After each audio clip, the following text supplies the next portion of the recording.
is the Wifed Up Now What podcast. I'm Coriel. And I am TK. And y'all, this is about to be more like a pod class, okay? Because we are here to give you marriage management advice for millennial wives. Period. From millennial wives. And we happen to have a happy husband in the building. Yay! We got Pastor Philip in the building. Pastor Philip, welcome. What's up, ladies? Thank y'all for having me. Yes, We're excited to have a happy husband, a man of God, one of the realest men of God that I've personally had an opportunity to converse with, which is what I am most excited about. That's fine. Because for people like me who, you know, I don't really claim to be like a church girl.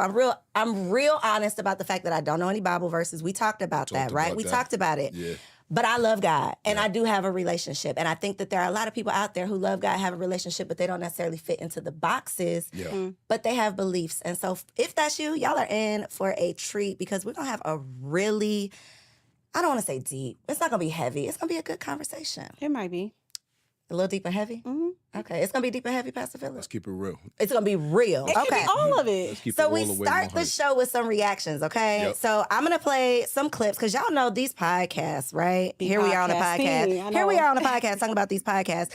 But there are a lot of just controversial conversations having on podcasts. And although the conversations are out there and they might be being had in a controversial way, a lot of the content are actually things that we should be talking about. Yes. So let's get into this first clip, and I cannot wait to hear what this man of God thinks. Our bodies is still, I told a girl the other day, our bodies don't even tell us to love y'all, it tells us to fuck y'all. Like it does, I said this, it's easy to fuck 3 girls back to back. It's hard to fuck your girl 3 times in a row, right behind each other. Like think about that, like if you really, think about that, right? 3 girls walking in back to back, you up and ready each time. It don't matter. Your girl back, like trying to hit her 3 times in a row, your dick gonna tell you, nah, man, we don't want this. It's most cases. Like our bodies tell us to go and Crazy. So do you believe that a man's body is designed to have sex with a woman but not be committed to one? How do you feel about that? Yeah, so I think, I'm going to just speak from this perspective. We in our fallen nature, okay, our sinful nature, I would say this brother, there's some credence in what this brother said. I think if any man would keep it real, a lot of men would agree with what he's saying. That it's much easier for them to get up for multiple women than it is to constantly get up for one female. But I think because of that is why God has given us instruction in his word on how to properly love one woman. We need those instructions because we naturally battle with this kind of lust and this kind of desire. I think if any man says like, yo, what this brother saying is nonsense, they will be lying to themselves, right? So I'm not going to sit up here and trying to sanitize this whole thing because I'm a preacher. The truth is, this is what men feel. They don't talk about it, right? So I think because of that, we have to have an authority outside of ourselves, like God, like wise counsel, to teach us. Although you may have these feelings, although you may agree with these sentiments, there's still a way to love one woman, have sex with one woman, be faithful to one woman. But most men feel that way, and that brother right there, I think he has some valid points. Woo, have some valid points. Okay. All right, let's see how you feel. I know it's tough to hear that. No, but this is why we need to have the pill like that. This is why we need to have the conversation because I think well, I don't think that mine only wants me. He better only have me, but I don't think that is his only desire, and I think I would be a crazy person to expect that. So the whole point, I guess, of even bringing up that clip is if these are real human feelings or, physical feelings, like this is what your body is doing. If you are not subscribed to a higher source, if you do not believe in something bigger than you, how do you abstain from those desires? Yeah, so I personally think to abstain from something, it takes 2 things, right? It takes personal character. I think if a person has character, they can abstain from those kind of desires. I'm just going to speak from my own personal experience, right? So, prior to my salvation, prior to coming to know the Lord, I was a wild man, okay? My body count is pretty high. Okay, I'm gonna keep it 100. It might be in the hundreds, to tell you the truth, before I was saved. No, hundreds. Yes, with a plural, right? So I think is if you don't have personal character, if you don't have personal values, it's hard to abstain because I think the natural man has those desires. So I think it's gonna take character to abstain. It's gonna take certain values to abstain. I think the best absence for me has been what God has taught me and how to abstain. But men have those desires. Like for example, in the Old Testament, you see a lot of kings, a lot of men had multiple multiple wives. Let's keep it real. Solomon had 700 wives and 300 concubines. I mean, this man was getting it off. For real, for real. It's not till we get into like the New Testament era where there's more constraint on that kind of behavior, where now we're called to really love one woman, be monogamous with one woman. But the desire is there for most men. We're fallen creatures. If any man say that desire is not there, they're probably lying to themselves. So it takes discipline, okay? It takes discipline, but those desires are there. If those desires was not there, pornography would not be it wouldn't be a multi-billion-dollar industry. Exactly. Now, I'm not saying that's like women are involved in pornography too. Let's keep it real, right? But it's mostly men driving that industry. It would not be a multi-billion-dollar industry if those desires was not there.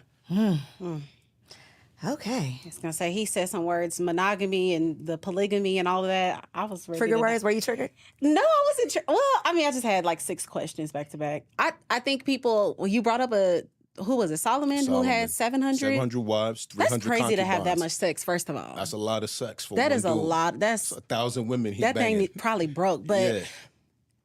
I think that's what people are looking at. Like, okay, well, that's what they did, and God approved of that. Why is that now all of a sudden a thing of monogamy?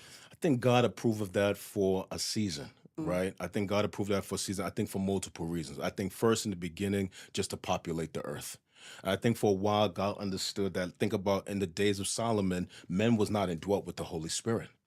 So you're talking about men who are not indwelt with the Holy Spirit. They don't have that inner guidance. So I think God allows certain things for a season. But I think once Christ came, the Holy Spirit was poured out. We have God living on the inside of us. The standard was raised now. Be faithful to this one woman. I mean, the first marriage was one woman. God allowed polygamy for a season. He outlawed that after Christ came. And now we have to honor what he's given us. Period. Yep.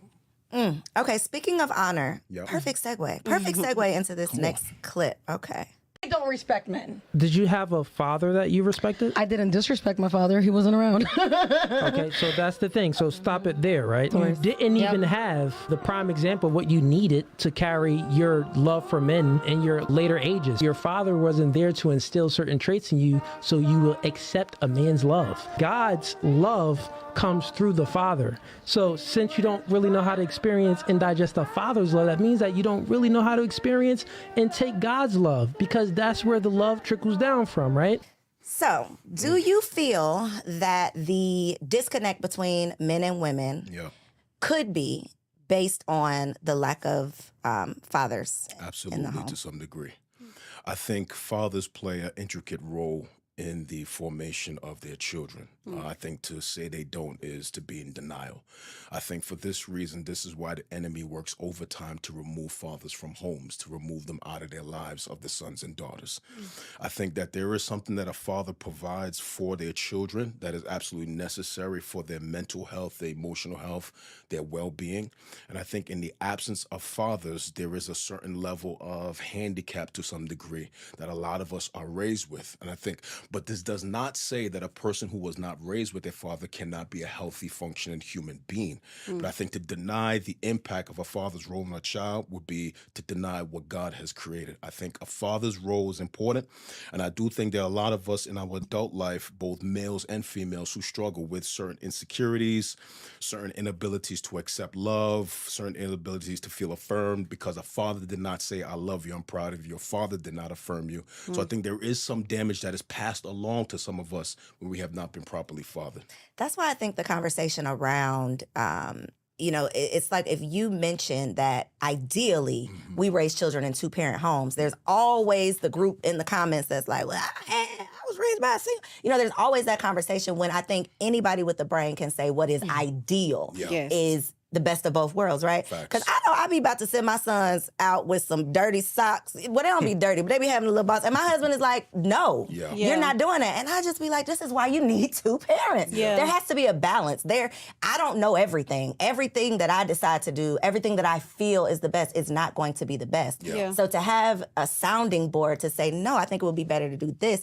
There are so many instances just throughout the day that it's like, no, you definitely need the balance of 2 people versus you know, the one. Now, can it be done? Absolutely. But if we're talking about being proactive and preparing, then that's obviously I agree. 100%. I feel like even in these conversations, like podcasters, YouTubers, all of that, like we are ignoring the neglect and the hole in men from the absent fathers. Like we love talking about a woman with daddy issues, but we ain't talking about the men with the daddy issues, because that is the thing. You said a word, affirm, which is what most men desire from their women, for them to affirm them. It's like, sometimes it be given, you want me to be your mom and your dad because they wasn't there, or you want me to be your dad. And so it's like, if we can fill these gaps in, which is why we're here for Black love, or not Black, I'm sorry, all love. But no, we're here for Black love. You was right. The spirit moved you correctly. Listen, let me say this too. I think that affirmation piece is important, right? I mean, like, think about this, right?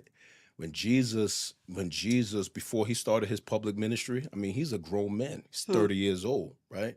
Before he does anything, before he does any miracles, before he preaches his first public sermon, he's baptized, and then the Father speaks from heaven, "This is my beloved Son, in whom I'm well pleased." So God thought it important to affirm his Son before he did anything. If it was important for the Father to affirm the Son, then we got to take seriously the fact that affirmation is important. Okay, I know what it is to be seeking affirmation from men, because some of that was lacking growing up. I had a great father. I had a great father, but we didn't communicate as much. We didn't talk as much. So they're hearing things like, "I love you," or "I'm proud of you." I didn't grow up hearing those things. So now you go seeking that in other men. You go seeking that in mentors and coaches and whatever the case may be. So I think the affirmation of a father, the deposit of a father, like you were saying, Corey, two parents, I think there's something two parents bring to a table that helps the health of a child that sometimes is lacking in a single parent home. Not to say a single parent can't raise a good child, but I think there is a deposit that is necessary from both parents to help us be as healthy as possible. Love that. So we're moving into the main topic. Let's do it. This is a topic that I think everybody is upset about in these streets. They do not like the word submission. Curse word. It is literally a curse word to these girls in the street. So I want to ask you, why do you think submission is a curse word to this current culture? And just the thought of surrounding a traditional woman, a woman that's at home, submissive, all the things. I think culture has done submission a bad number, right? I think when women in culture hear submission, they think slave, they think you have no rights, they think you have no voice, you have no value, they think doormat, right? But biblically speaking, when I hear submission, I think safety. I hear protection. I hear guidance, right? And I will go so far as to say you really don't need submission when you have agreement, right? Submission is only necessary when you don't have agreement. So like we know what the scripture says, wives submit to your husbands. But then it tells husbands, love your wife as Christ loves the church. So if a husband is loving his wife the way he's supposed to, right, it will be easier for her to submit to him as the head of the home. But think about this, right? There's one steering wheel in a car, one. Right? If both people grab that steering wheel, you're both trying to drive, you're going to get into a crash, right? But as long as the car is flowing, there's no need for two hands to be on that steering wheel. So like, watch, my wife never has to submit to me unless we disagree. As long as we're in agreement, we're flowing, right? If we're in agreement about how we're managing our budget, we're flowing. How we're dealing with our kids, we're flowing. Where they're going to go to school. The only time submission is really necessary is when the husband and wife disagree. Now, when we have a disagreement, if we go according to the scriptures, the man, the head of the home, he makes a decision. The wife then submits. But that is only necessary when y'all disagree. But you don't need submission as long as you're in agreement. That's why I think agreement is even more powerful than submission. And I think what's even more important than agreement and submission is choosing the right partner. 100%. Because y'all ladies out there, look at me right here, look right here. The reason y'all don't want to hear about submission is because you've been out here trying to submit to the wrong person. Facts. If you are submitting to someone you cannot trust because you don't know who they're submitting to, then you're going to find yourself in a world of trouble. But I think we cannot compare submitting to your husband, who hopefully will be a better choice than the man that you was just, whatever y'all call it these days. Hopefully that choice is a better choice, and then you won't have to question who you're submitting to. But I think we are just comparing it to the laundry list of men who were boys, and we're like, well, I'm not submitting to anybody. Well, no, you should not be submitting yourself to those bad choices. Yeah, it goes back to what you said last time about submission. You were saying, I think the question was, will we wake up and cook for our man at 3 a.m.? And it's like, most women with a terrible man will be like, like, hell no, of course not. And this, it's like, well, no, if he's a good man, he's a man of God. He's done something to deserve this at 2 a.m. He's been out working or something. You're gonna get this turkey meal tonight. And so we gotta continue in this lane of submission, because I happen to read in the Bible, and it says to submit to one another. Yes.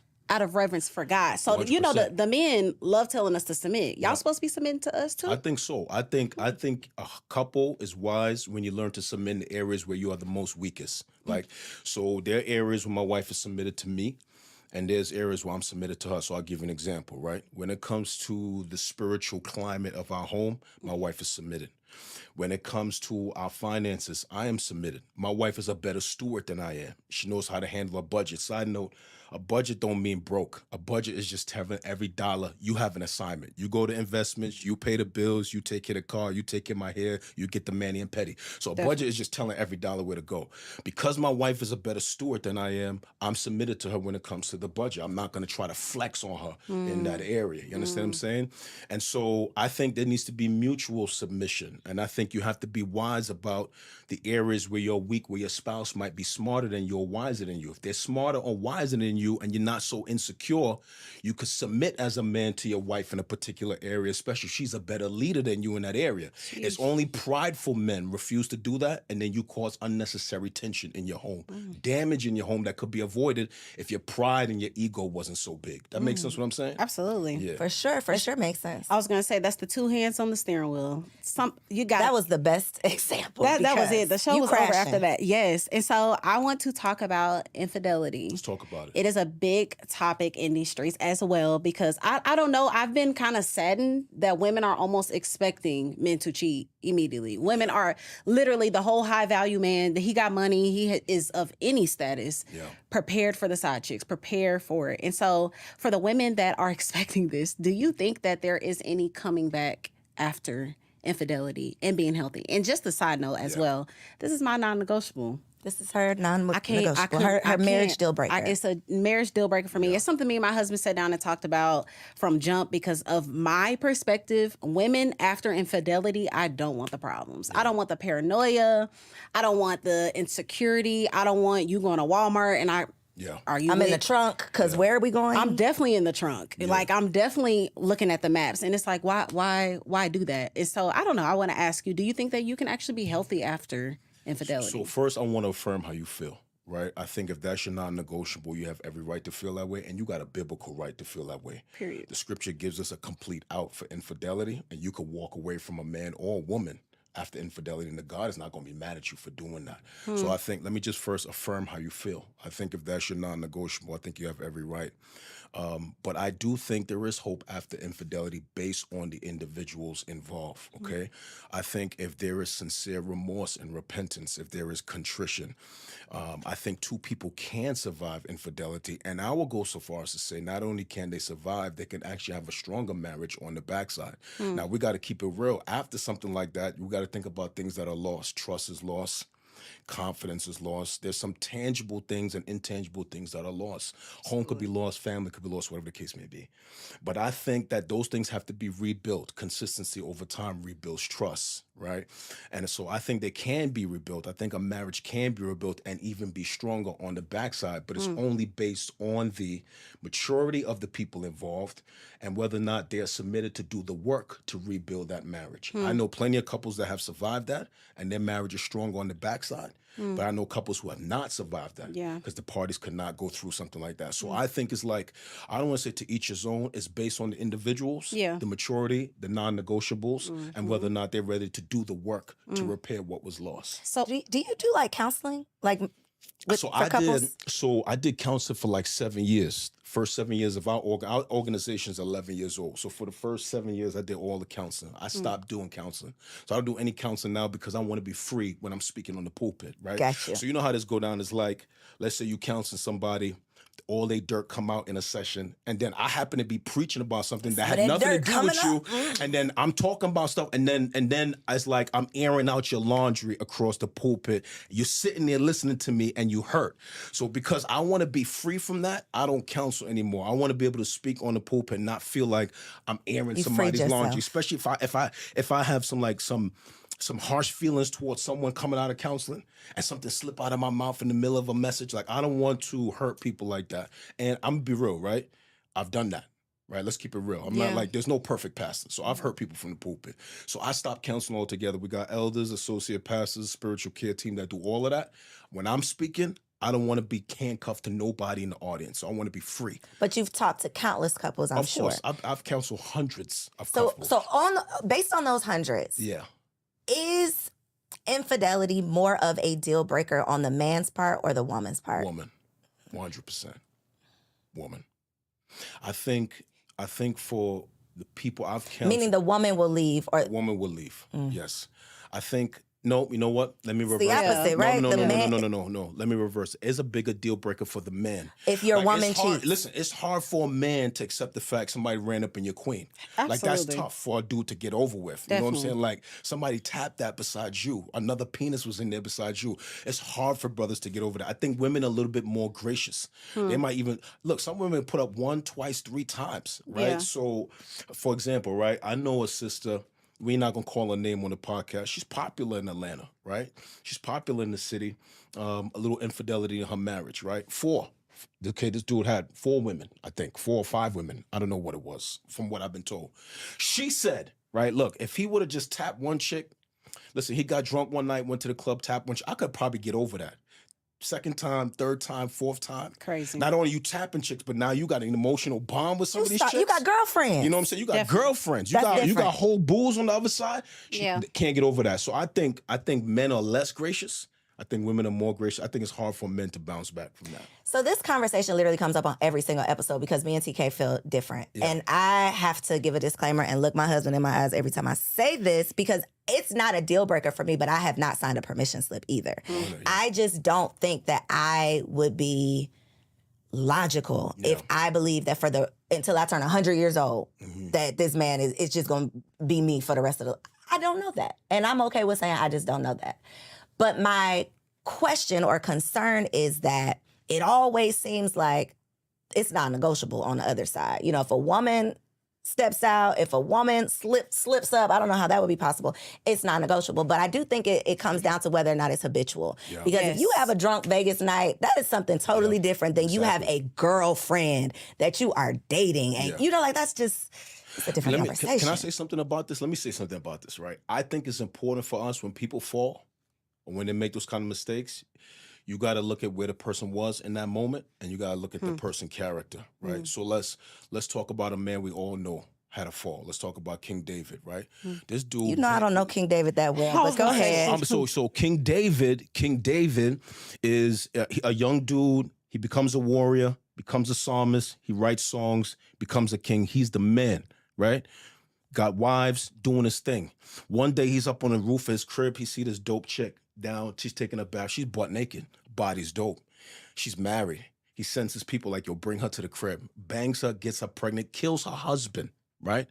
Then tries to cover up the whole thing. God sends a prophet to this man, tell him a story, implicates him in the story. He comes out, he confesses, he repents. He writes a psalm about his repentance, Psalm 51, right? Now, here's the thing.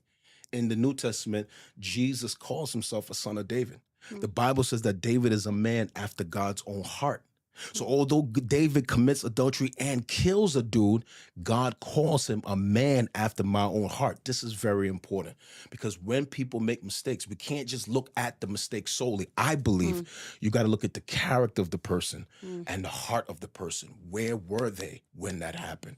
Were they dealing with depression? Was they pushed to the brink? Was the marriage tough?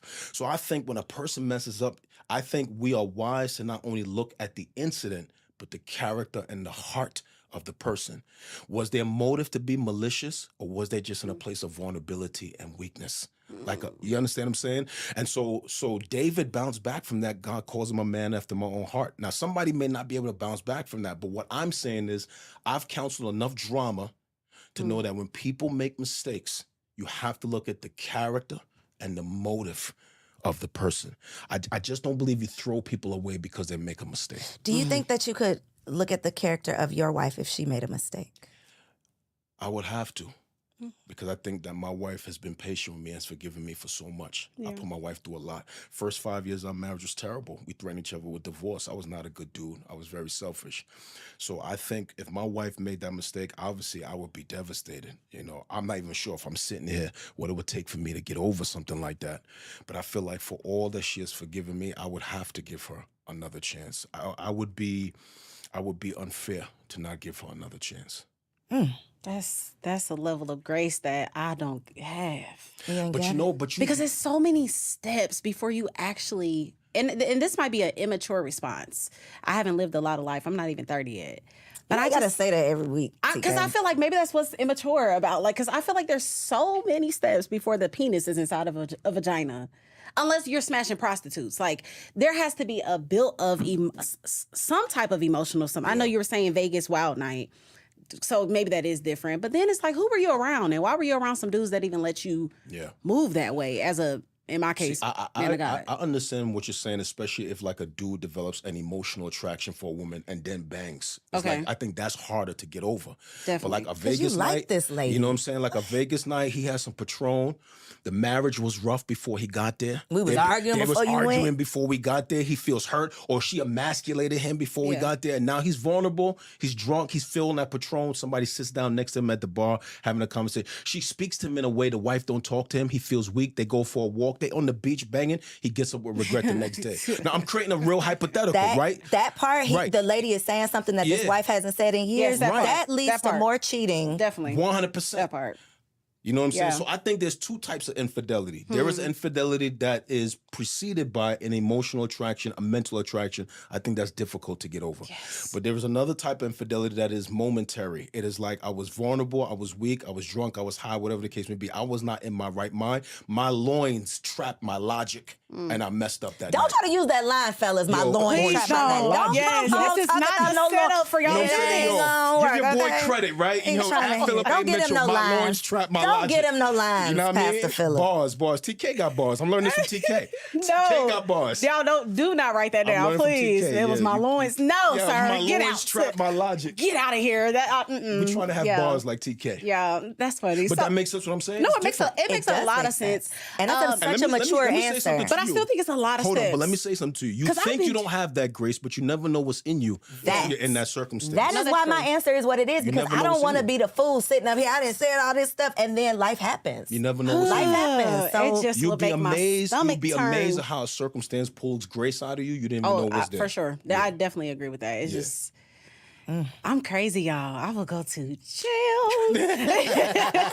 Okay. And I have bail. Oh, sure do. Get out quick. So I want to ask this question. I feel like men are complaining about their wives being boring in the bedroom. Ooh, switch it up real quick. Sorry, TK. I just had to throw it out there because they was throwing it back, they were swallowing, they were doing all the things before they got married, and now it's just side booty and missionary. So I want to ask, do you think that women, Corey, I be clutching my pearls every week, baby. Okay, go ahead. Go ahead. I want to ask you seriously, do you think that women are becoming boring in the bedroom once they get married? And do you think that's some of the reasons why men are cheating? I say yes. I think I've seen, this is anecdotal data, right? I think there's a lot of times couples get married, they be married for a number of years, they start taking each other for granted. You take for granted that you sleep next to this person, y'all come home every day, so you stop doing the things you used to do. You got the bonnet on every night, you got the big robes, you don't wear nothing tight anymore around the crib. I do still want to walk up and smack that thing at the kitchen sink, you know what I'm saying? So I think when you start taking your mate for granted, I think it's easy for sex to get boring, for the marriage to get boring, or whatever the case may be. Now, peep this, right? I think what it took to get her, sometimes you got to keep that moving to keep her, and vice versa, right? So like when Paul, check this out, when the Apostle Paul, a dude named Paul, wrote to a church in Corinth, ancient Corinth, he said something very important to all of them because they were crazy, right? He's like, he said, the wife's body belongs to the husband's body belongs to the wife, and y'all need to fulfill your marital duties. So whatever you got to do to keep it spicy, you got to keep it spicy. I mean, if I got to be praying in tongues to go in the room and have sex with my wife, I'm going to be in trouble. So I think you got to do what's necessary to keep the thing spicy. Now, if you don't believe that, that's on you. I think you got to do what you got to do to keep it spicy. Yeah. I don't think it should get boring. Try a new position. Try something different. Come home with some new lingerie. But I think you got to do what listen, you got to, look, Paul said, fulfill your marital duties. Whatever that is in context, you got to do that. Yeah. Speaking of marital duties, do you think that it is healthy to have an expectation of gender roles in marriage? Gender roles in marriage. You're not going to like my answer. I might. So I'm going to say something that is going to sound sexist. I'm not a misogynist. You might not like this answer. Not the disclaimer. Yo, I got to Okay. get a disclaimer, yo. I got to get a disclaimer. All right, listen to me carefully, right? Yo, God created a man. He created an environment and put the man in the environment. He gave the man instructions on how to work the environment. He gave the man everything he needed in that environment. And then he said, it's not good for this dude to be alone. I'm going to make for him a helper. And he creates a woman to help a man. Now, pause. You know what you see right there? Complementary roles. Men and women got equal worth and value, but God gave them complementary roles. And then it's expanded upon in the New Testament. Paul gives different instructions to husbands than he gives to wives. If you pick up on the nuance, he's trying to say, y'all have equal worth and value, but you have complementary roles that complement one another. And when they function properly, you feel good in your marriage. When they're not functioning, you feel tension in your marriage. So it's like a car, right? Like, okay, some of us know what it is to drive cars that are like it's out of alignment. The car, you ran a pothole, the car's out of alignment, right? You know what this feels like. You're driving and it's pulling to the left or pulling to the right. Now, you could keep driving that car if you want to. You're going to wear down your tires and eventually the tires are going to pop. You're going to get into an accident. So I feel like when husbands and wives or couples are out of their roles, it's like driving a car that needs an alignment. You're going to feel the tension. You want me to give you proof?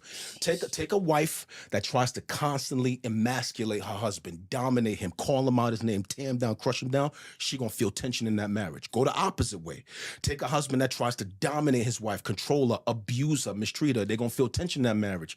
But if he loves his wife like Christ loves the church, if she's submissive, if you do all the complementary things, you're going to feel more harmonious marriage instead of the tension. So yes, you do have different roles. They are complementary. And when you function in them, the marriage is going to function much better. Are you saying that they're defined? That's what I was going to say. Are there defined roles? Or are you just saying we complement one creating another? them? So the roles are nuanced. I think you have to be in agreement about what they are, but there are some instructions that God gives men and some instructions that God gives women that are different, which shows that we have complementary roles. Does that show up in like the protector, provider versus nurture? Yes. Got you. Yes. Okay. Yo, I know as I'm saying this, I know people not gonna like that. They I already know logging y'all off gonna right get now, but DMs. Ladies ain't gonna like that. I already know there's gonna be all kind of DMs off of that, but will it's be biblical okay. wisdom, yo. I'm just Yeah. telling y'all You it's can't biblical deny the wisdom. truth. The question was gender roles, right? Okay. Yeah.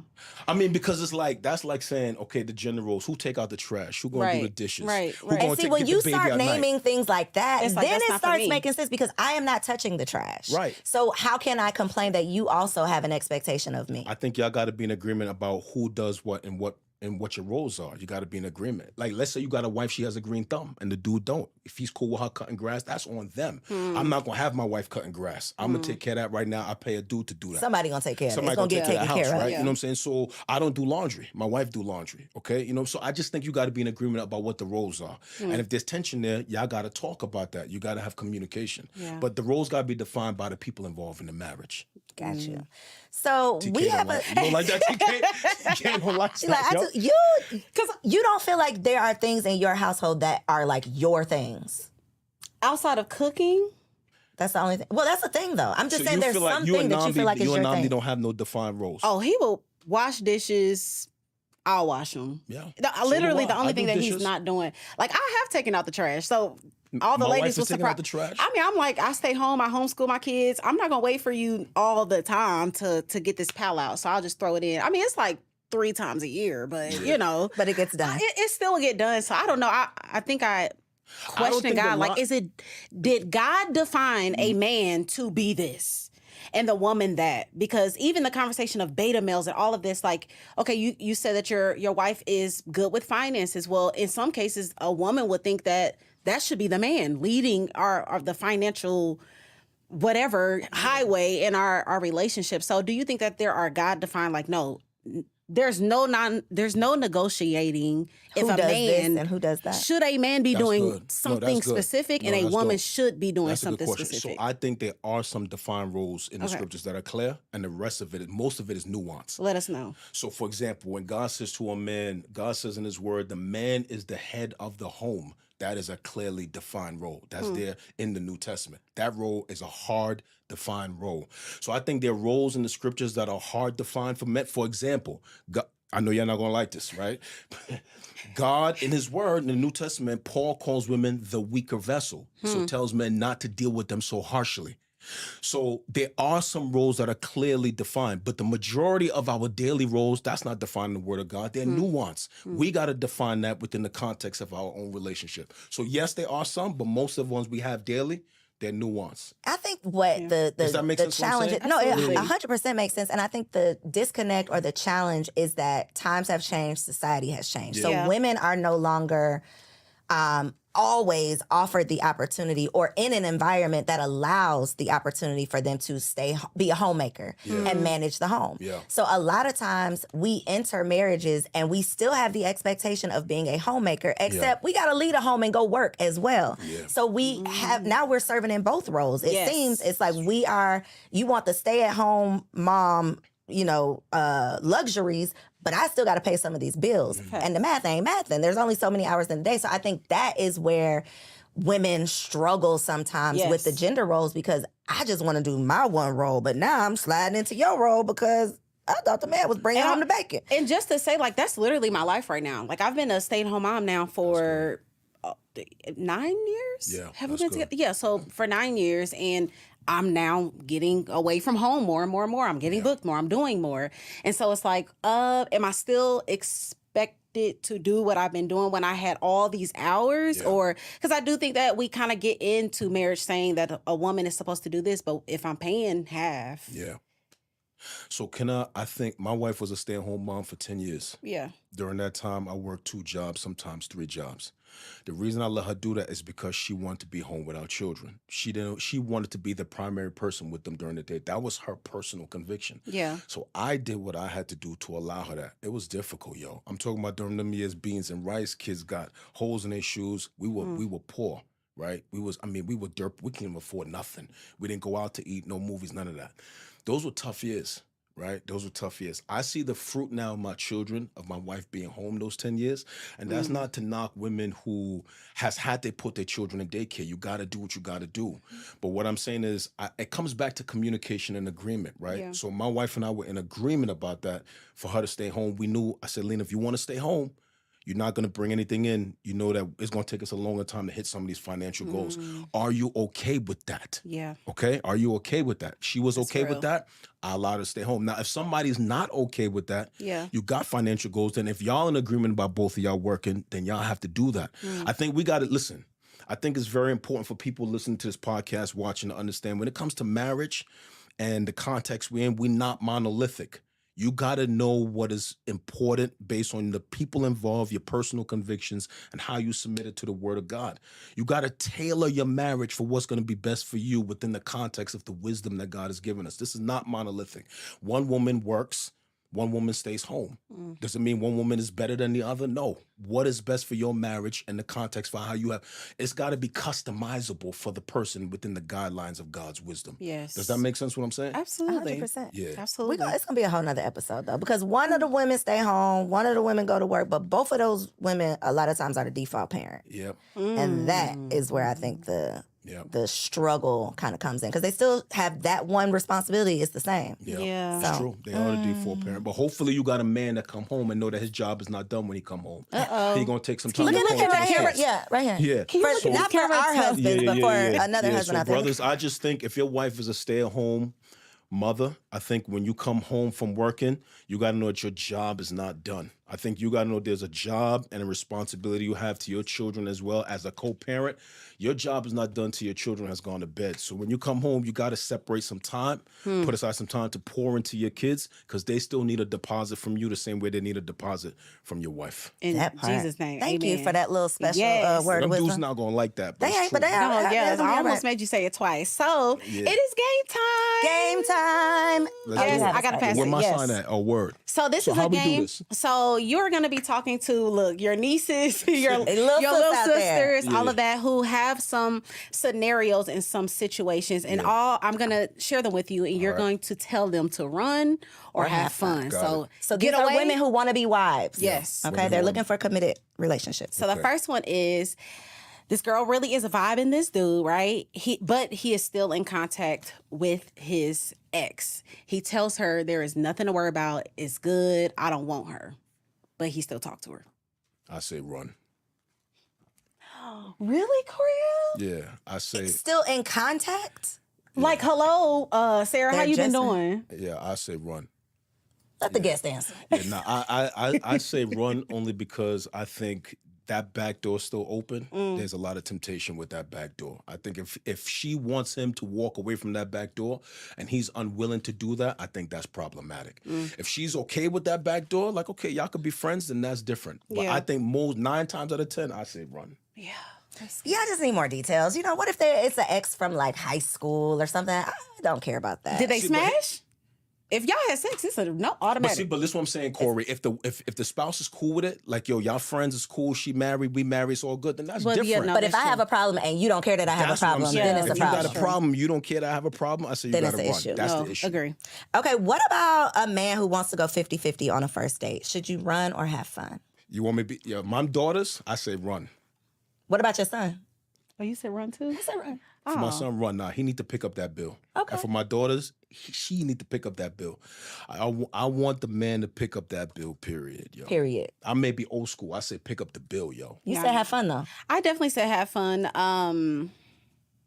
I think there is, especially in this culture, you just have to be really, really careful because it's a culture of I'm gonna take you out on a fancy date and I'm absolutely expecting sex after this. So you're not gonna pay for me. You're just not. Let me go ahead and let you know that this is because I view dating as interviewing. Yeah. This is not what y'all think this culture is, and so I feel like there's a pressure also. that. A lot Expectation? of a lot of women are feeling that pressure of like, oh my God, I'm at this 5-star restaurant. This man pulled up in a limousine. This nigga done bought me a bag. Like, okay, let me go ahead and give you some. And like literally get pressured into doing that. So I feel like a safeguard is like, I got it because I'm interviewing you just like you're interviewing me. Yeah. That's a great perspective. That's a good perspective.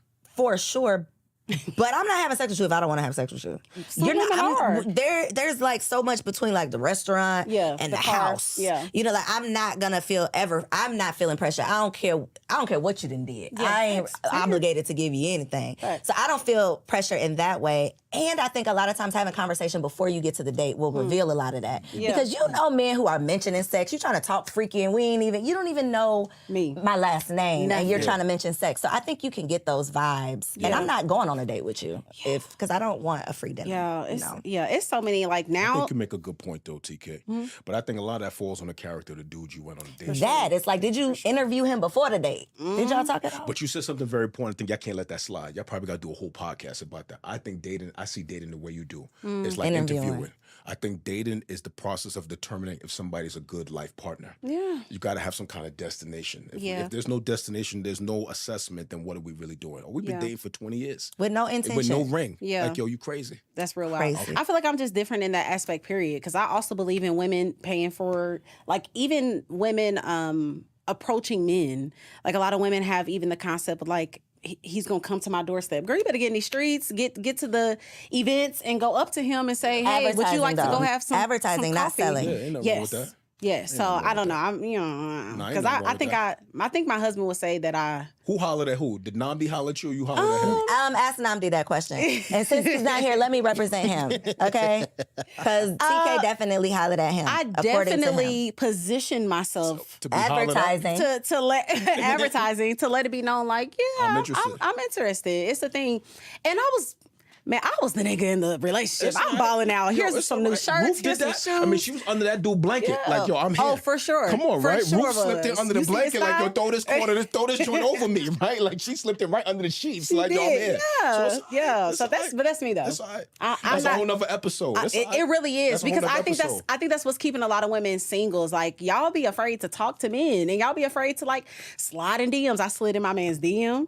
I got his number. Oh, you were Come on. serious. I mean, it wasn't even just serious. It was just like, you better see what's up quickly. Yo, really quickly, I think we see both in the scriptures, right? We see Hmm. women who was ran up on, but Ruth went underneath that dude's sheet. Was like, yo, I'm here. Like, I mean, you guys don't sanitize the scriptures, right? She slipped in under his sheets. Yo, throw that joint over me. I'm Yeah. right here at your feet. So That's she it. slipped in on him. Period. But then we have other dudes who ran up on their wives. And Yeah, so yeah, I yeah. think it's both. I think it's hard for women to even bring that to their being because it's like you are supposed to pursue me, but I don't even think it's a pursuit. I think it's a position. It's a position. It's making yourself available. Position Yes. herself. Myself. come Yeah. on, T. Okay, That's a whole nother episode. it really is. Yeah, Okay, yeah, so yeah. the next one, they have been together for years. They Years. lived together years, Yes. plural. Yes. And this Negro ain't proposed yet.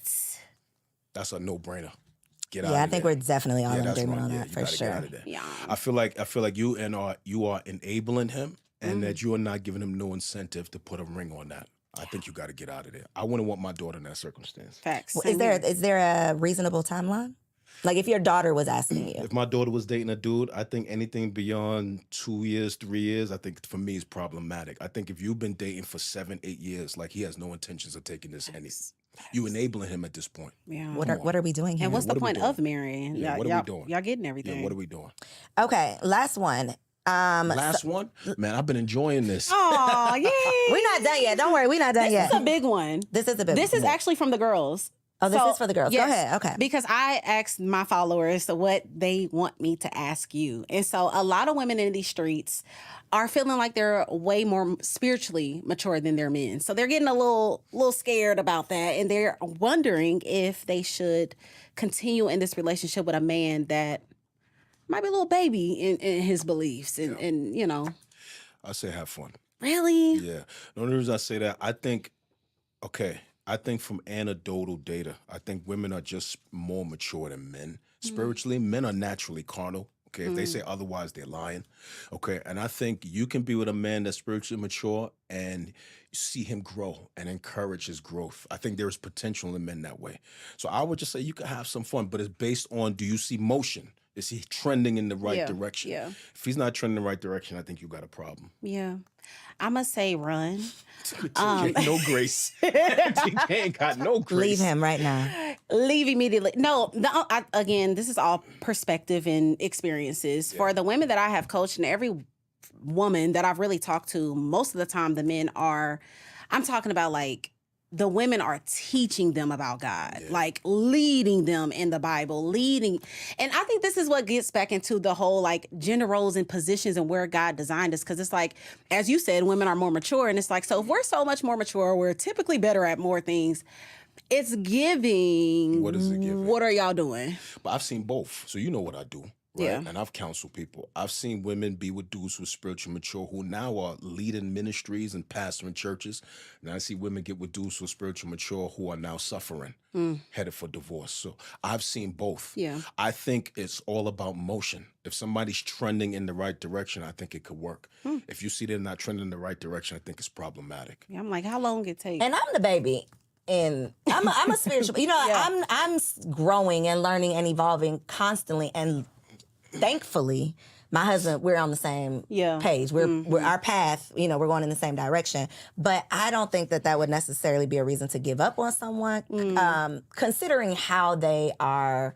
Are they open to it, or are they like, no, I'm an atheist? I think there's a conversation. It's like, teach me something. Maybe I just don't know. Yeah, I think of scenarios like a woman that has been abstaining. She's really taking her walk with the Lord seriously. She hasn't had sex. She ain't watching porn. Okay, now, no, that's different. But we got to talk about the levels of spiritual maturity. And this man is out here bad. He's most likely tempting you to have sex with him, still at the club, See, that scenario, I say run in that scenario. But he goes to church. He's trying. He's just like getting rid. Y'all know, like the beginning days of when we come to Christ, like we're still struggling, still kind of letting go of the pills and the drugs and all of that. But you got this woman who was abstinent. She held herself down, and I got this kid almost that is still kind of But he loves the Lord. So in those circumstances, 9 out of 10, I haven't seen those work. As I said, it can't work. So I think if that's the case, you might need to run. Yeah. But I think if there's motion, if he's really trying, I think you could have a little bit of fun with that. I agree. Okay, so we need details. You ready to get spicy? I am. So this is TK's favorite segment. Spicy. So today I decided to go all the way in because I feel like I've been talking about emotional with the pastor, y'all. She wanted to go in with the pastor. Let's keep it I feel like I have been talking about emotional things, routines, all of the stuff, but we got to dive into actual sex talk. So today we're going to be talking about vulnerability is the key to deeper intimacy. Come on. Come on. You know I be rhyming, so you know what's good. TK got So balls. a few weeks ago, I quoted the prophetess Amber Rose. I know y'all probably gonna beat me up, but yes, I know she's wild. No, she's not a prophet, y'all. It's a joke. But she said some bars about the reason why she is the best in bed is because she is not afraid of being ugly. And this is something that stood out to me because I feel like most women aren't their freakiest self, aren't all of these things because they're like, what is this boob doing? What is this stomach doing? What is that doing? So we want to grow in our comfortability with our husbands. And the fire thing about growing in our vulnerability with our husbands is you can be introduced to some kinks. Okay, kinks. Some things that you might have not known. You was doing the same thing and I was like, oh, wow, I actually like rope play or I actually like fill in the blank. And so how can we get to the wildest, freakiest sex with our husband? So I came up with this little thing. I'm really excited. Coriel, I want you to do this too. We're going to text each other this week. You ready? Look, hey, hubby. I'll be telling him, do not watch. I'm not doing it. Go ahead, TK. Sorry. So we have sex jar. I know, I love her so much during the segment. Sex jar, sex drawer, and sex team. Let's break it down. Okay. So I want every lady that is watching right now, do yourself a favor. We're going to go to the thrift store. We're going to go to Target, Walmart, Amazon. They sell mason jars. We are going to get these jars, and then we're going to slide over. I don't know what Georgia's sex stores are called, but we're going to slide over to the sex store. And we are going to get some position cards. We're going to get these position cards, and we're going to put them in the sex jar. Now, here's the gag. Your husband is going to pull out the position card every other week. And he's going to choose what y'all do that is new. And the reason why I think this is so important, again, some of us are just not educated on positions. We think that there's 3, and there's like 300. So we want to get moving and vulnerable because, again, you never know the heights of intimacy that you can reach by trying new things. So we're going to get the sex jar. Then we're going to get a sex drawer. Now, if you got kids, you might want to put a lock on it because this drawer is going to involve your lingerie. This is going to involve your toys, your edible lubricants, all of the things. We just want a drawer that is dedicated to sex. Freaky, nasty sex, mask, ropes, handcuffs, all of the things. And again, throw your 12 a play in there. treasure chest. Throw your 12 play in there. Wow. Come on, we gonna put all of it in there, and we are going to let, again, your husband pull out whatever he wants. And you're going to do that, whether that's the toy, the lubricant, the mask, the rope, the handcuffs, you name it. And lastly, this is for the ladies that get a little awkward when it comes to talking that talk. You need to know how to talk the talk, and that is sexting. Getting comfortable with telling your partner exactly in detail how you enjoyed them the night before. We are breaking down in details. I love when you X, Y, and Z. I cannot wait to experience that climax with you again. So I think that one thing that women do is we get a little awkward about it. So after we get done, it's like, oh, don't talk about how I gave you head. I don't want to hear that. Girl, let that man tell you how you gave him sloppy toppy. And like, we going to go into details about that. Let me know how I could do it again. And you never know, it can happen right there on the spot because he might get turned on just by talking about it. So you want to get comfortable with talking that talk. This is subjective to all couples though. That's my wifey. Keep it spicy. Sex jar, sex drawer, and sex teen. Comment down below if you're going to do these things. It's going to change your life. Habanero. Okay. Really spicy. Last week I said do it in the mirror. You wasn't even tripping off of that. No, but this the drawer, the jar, my life. What you're setting me up for is failure. I cannot wait to hear how this goes for you. I'll text you and let you know. You will. Okay, so Pastor Philip, our last segment is called Wifey for Lifey because again, we're trying to be wifey for lifey. Yeah. So advice to a young sister, just me. Give me some advice because it's me. Shoot me too. A woman in her first 3 compared to me. In your first 3 years of marriage. Yes. What's your advice to a woman in her first 3 years of marriage who wants to be wifey for lifey? Yes. Yeah, I think most marriages end in the first 5 years. So I think that's the time you really got to work on your marriage. Yeah. I think there's some things that are critically important for marriage to be successful, especially in the first 5 years. I think you got to work on agreement. I think you have to have strong communication, and you got to have some honesty. So I would say to a wife, a young woman watching this, how is your communication? How are you talking to your husband? Are you telling him your needs, your desires, your wants? Are you telling him where he needs to do better, where he's hurting you, offending you? I think you got to communicate. Are you trending towards agreement? Are y'all trying to find unity in some of the decisions that y'all are making? And are you doing your part to be the best wife you can be, regardless of the kind of husband that he is? If you're just reactionary, I'm going to be a good wife only if he's a good husband, I think you're headed for trouble. I think you got to make a decision within yourself that I'm going to be a good wife no matter what, because your character. And I think that's one of the best ways to make sure you're doing good in the first couple of years of your marriage. Don't let it be reactionary. You do what's right because your character says it's right, regardless of what that other person is doing. Whew. It's tough. So, Pastor Philip, for the people here in ATL that want to come check you out, look in that camera right there and let them know how can they come sit with the realest pastor in the city? Come on. PhilipAnthonyMitchell.com, 2819church.org. We gather in the city. Come check us out. Pull up on us. I think you're going to enjoy what we're doing there. Yes. Y'all, was this bomb or was this bomb? We know it was bomb, but go ahead and leave us a 5-star review just to confirm that you got something from this conversation. Don't just keep it to yourself. Make sure you like, comment, subscribe, share this episode with a friend. And if you are listening on Apple or Spotify or wherever you listen to your favorite podcast, make sure you leave your girls a 5-star review. Yeah, do that for them. See you on the next episode. Bye, y'all. Peace.